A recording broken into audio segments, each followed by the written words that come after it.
안녕하세요. 마스터 제이입니다. 그림자 문서국 1권 시작합니다. 일부 사건의 시작. 아침 공기가 낯설게 차가웠다. 강가 위로 엷은 안개가 깔렸고 누군가의 숨이 오래 머물다 사라진 듯한 기운이 착 가라앉아 있었다. 경찰들은 말이 없었다. 말 대신 장갑을 끼고 테이프를 치고 서로의 얼굴을 잠깐씩 스쳐보기만 했다. 그들의 눈빛은 하나같이 같은 질문을 던지고 있었다. 이건 왜 이렇게 놓였지? 몸은 흐트러짐이 없었다. 누군가 죽은 사람을 애써 가지런히 정리해둔 듯 했다. 강물에 닿지도 않고 풀이 깔끔하게 눕혀져 있었다. 마치 누웠던 자리에 정확히 다시 눕힌 것처럼. 발견자는 아직? 짧고 낮은 목소리. 현장 한쪽에 서 있던 형사가 고개를 들었다. 방금 도착했습니다. 저쪽에. 사람들이 자동적으로 그의 길을 열었다. 누가 먼저 말하지 않아도 그 분위기는 이미 숙련된 사람의 침묵으로 채워지고 있었다. 제이가 걸어왔다. 검은 외투 자락이 이른 바람에 가볍게 흔들렸다. 그는 발걸음을 멈추고 장갑을 끼지도 않은 손으로 허공을 한번 쓸어내렸다. 마치 공기 중 흐르는 결을 읽는 듯한 움직임이었다. 시체 옆 풀잎 끝에 맺힌 물방울이 반짝했다. 제이는 몸을 숙여 얼굴을 가까이 가져갔다. 바람이 잦아들며 고요가 내려앉았다. 이건 누가 두고 간 표식 같군. 그의 눈이 아주 미세하게 좁혀졌다. 누가 보았다면 그 눈 비출기가 시체를 관통해 어딘가 다른 곳까지 뻗어가는 느낌을 받았을 것이다. 뒤에서 누가 다가왔다. 분홍색 목도리를 두른 조용한 양식의 목소리를 가진 사람. 강 쪽에서 새 기록이 하나 나왔어요. 말은 부드러웠지만 손의 움직임은 빠르고 단정했다. 그가 작은 수첩을 건네며 말했다. 흙 위에 발자국이 하나 더 있었어요. 지워진 듯 지워지지 않은 듯. 제이는 수첩을 펼치지 않고 그대로 손끝으로 감촉만 느꼈다. 그 사람은 수첩을 다시 지키려는 듯 제이의 손을 바라봤지만 제이는 아무 말도 하지 않았다. 그저 시체 옆에서 흘러온 한 가닥 냄새, 습기, 녹슨 금속, 오래된 종이 냄새 같은 것을 맡는 듯 눈을 감았다. 바람이 지나가자 풀들이 살짝 흔들리고 그 흔들림이 지나간 자리에서 뭔가 은빛이 번뜩였다. 제이는 손가락으로 그것을 집어들었다. 얇은 종이 조각. 노트에서 찢긴 듯한 잔올이 살아있고 글자가 거의 지워진 상태였다. 단 하나. 그림자 0. 그 글자만은 습기 속에서도 선명했다. 그가 조용히 속으로 되뇌었다. 그들이 다시 움직였군. 그 순간 강가 위로 떠다니던 안개가 서서히 걷히기 시작했고 마치 누군가 장면을 바꾸듯 맑아진 시야 위로 햇빛이 떨어졌다. 시체의 뺨은 창백했고 손가락 사이에는 얇은 나뭇잎이 하나 껴 있었다. 마치 누군가 보아라 하고 남긴 듯. 분홍 목도리의 사람이 조심스럽게 물었다. 제 이건 자살 맞나요? 대답 대신 제이는 시체의 손바닥을 펼쳤다. 손금 사이에 눌린 자국. 반지 모양의 자국. 하지만 반지는 없다. 제이가 낮게 말했다. 누가 빼앗아 갔어. 그리고 시체의 목 언저리에 남은 얇은 흠집을 보며 다시 속으로 중얼거렸다. 이건 살인의 방식이 아니야. 메시지야. 바람에 풀들이 반쯤 젖은 소리를 내며 흔들리고 사람들이 다시 조용히 웅성거릴 즈음 제이는 발걸음을 뒤로 뗐다. 경찰서가 아니라 희망로 17번지부터 확인하자. 분홍 목도리가 놀란 듯 눈을 깜빡였다. 거긴 피해자 집도 직장도 아닌데요? 제이는 돌아보지 않고 걸었다. 그의 걸음은 이유를 말하지 않아도 이유가 있었다. 분홍 목도리는 속으로 말했다.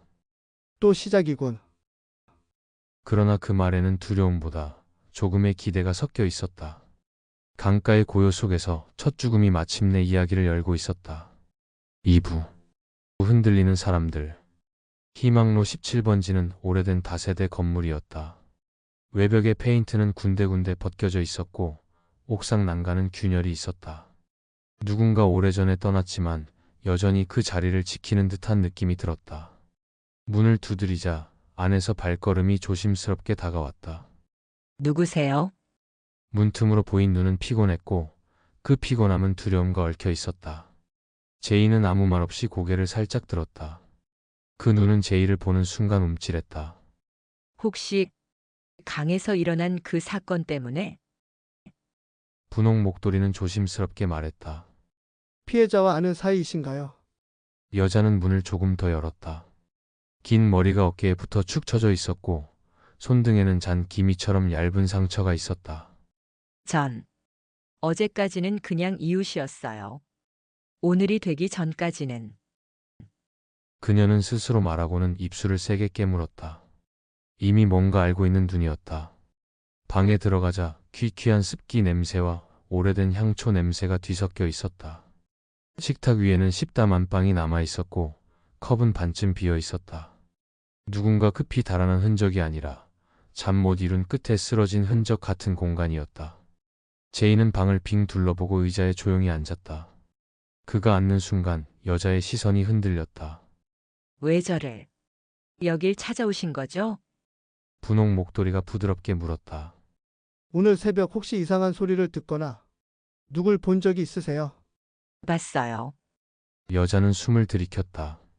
창문 밖으로 이상한 사람이 서 있었어요. 제이의 눈이 아주 천천히 그녀에게 향했다. 어떤 모습이었죠? 제이의 목소리는 낮았지만 단단했다. 얼굴은 안 보였고요. 근데 그녀는 손을 떨며 말했다. 왼손에 반지를 여러 개 끼고 있었어요. 다 검은색. 분홍 목도리가 놀라 그녀를 바라봤다. 검은 반지? 여자는 고개를 끄덕였다. 그 사람이 문을 두드린 건 아니었어요.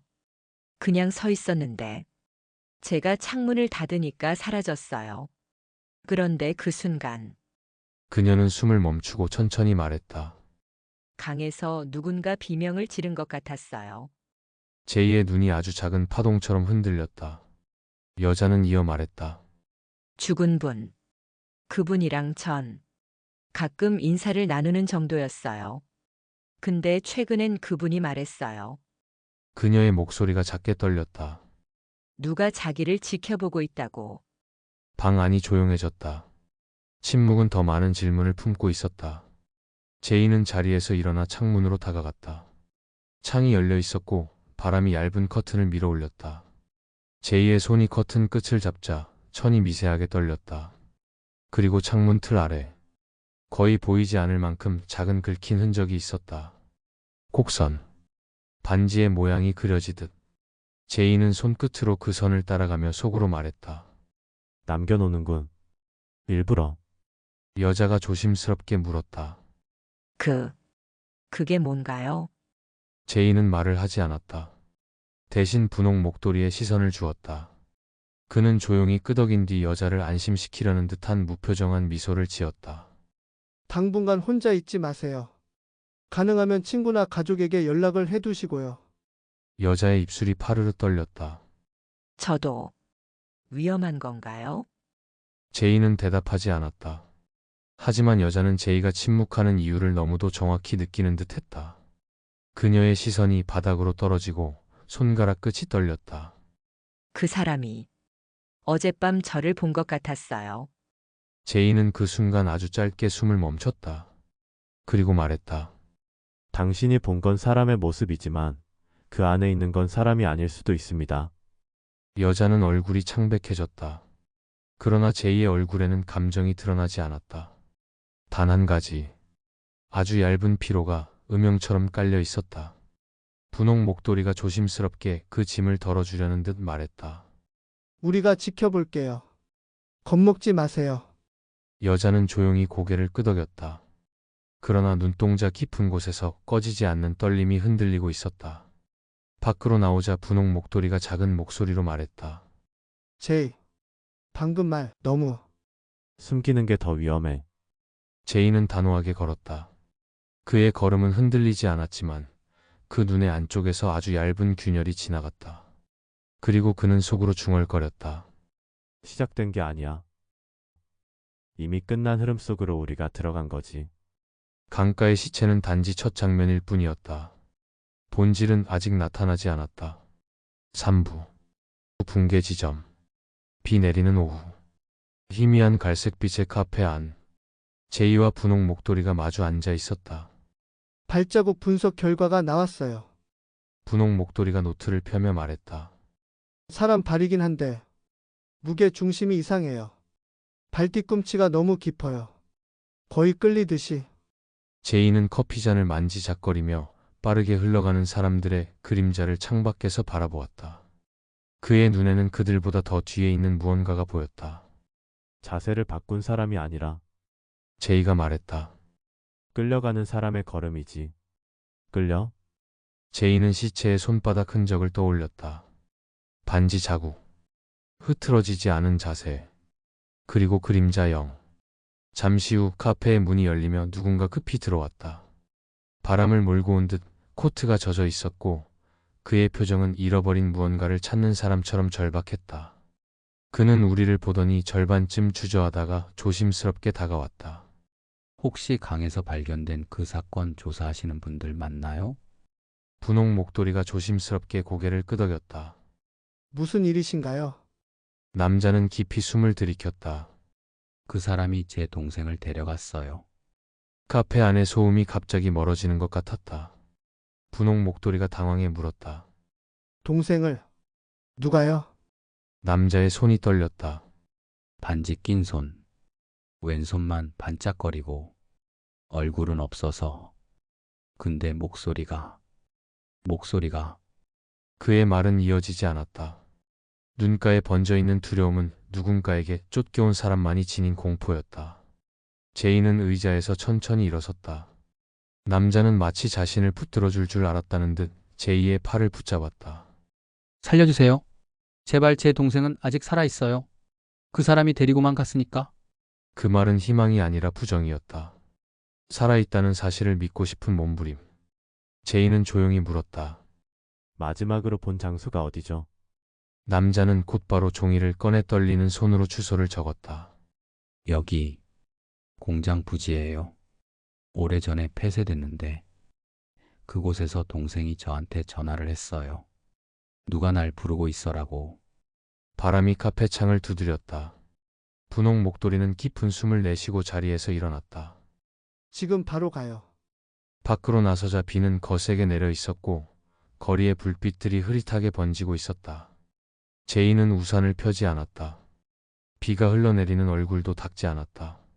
그의 눈은 단지 한 방향만 보고 있었다. 폐공장. 붕괴는 그곳에서 이미 시작되었다. 사부. 재구성. 폐공장은 깊은 숨을 멈춘 듯한 조용함이었다. 문은 반쯤 열려 있고 안쪽에서는 바람이 지나갈 때마다 금속이 삐걱거리는 소리가 들렸다. 여기 맞나요?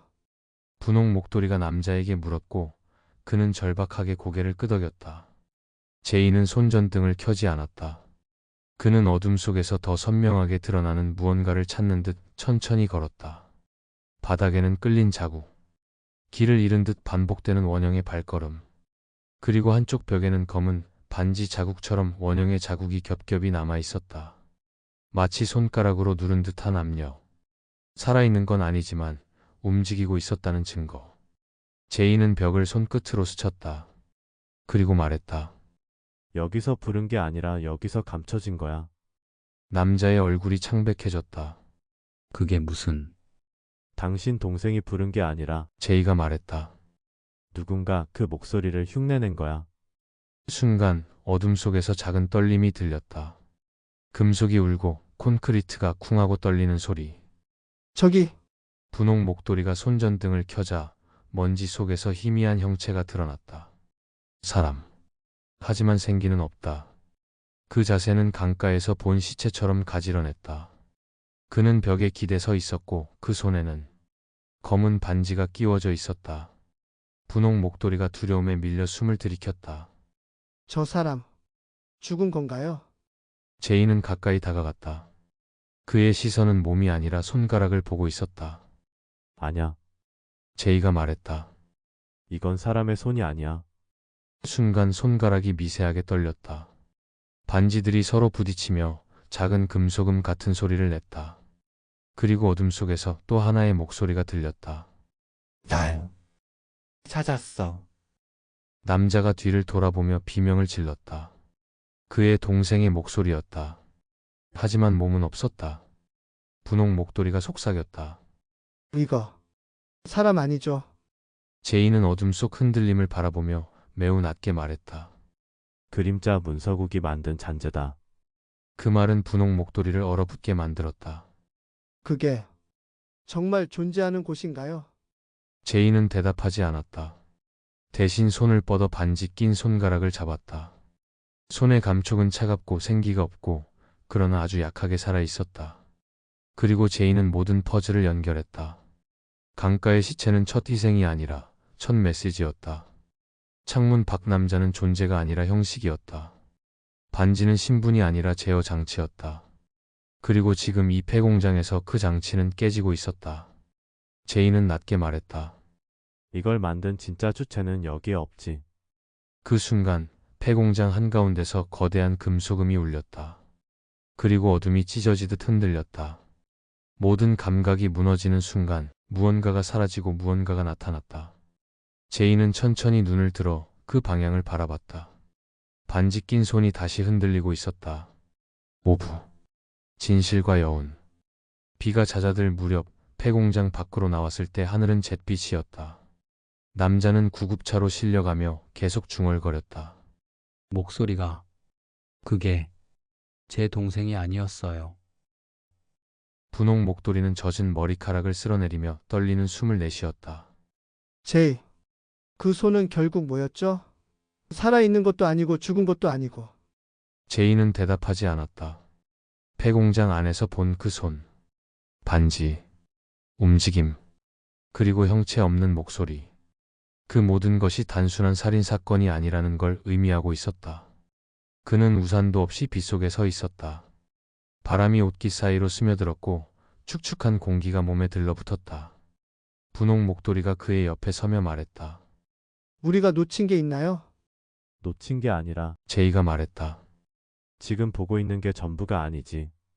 그는 강가에서 찾은 종이 조각을 꺼냈다. 지워진 글자들 중 유일하게 남은 단 하나. 그림자 0. 분홍 목도리가 조용히 물었다. 그림자? 제이는 그 종이를 바람에 맡겼다. 종이는 젖은 공기 속에서 천천히 흔들리더니 그의 손끝을 떠났다. 그 바람결 속에서 제이의 표정이 아주 잠깐 흐려졌다. 피로인지, 기억인지, 아니면 아주 오래전부터 달라지지 않는 어떤 감정인지. 분홍 목도리가 조심스레 말했다. 제이, 당신은 이런 사건을 너무 잘 알아요. 마치 말끝이 흔들렸다. 이전에도 본 적 있는 것처럼. 제이는 한동안 아무 말도 하지 않았다. 그리고 아주 조용히 말했다. 본 적이 아니라 겪은 적이 있지.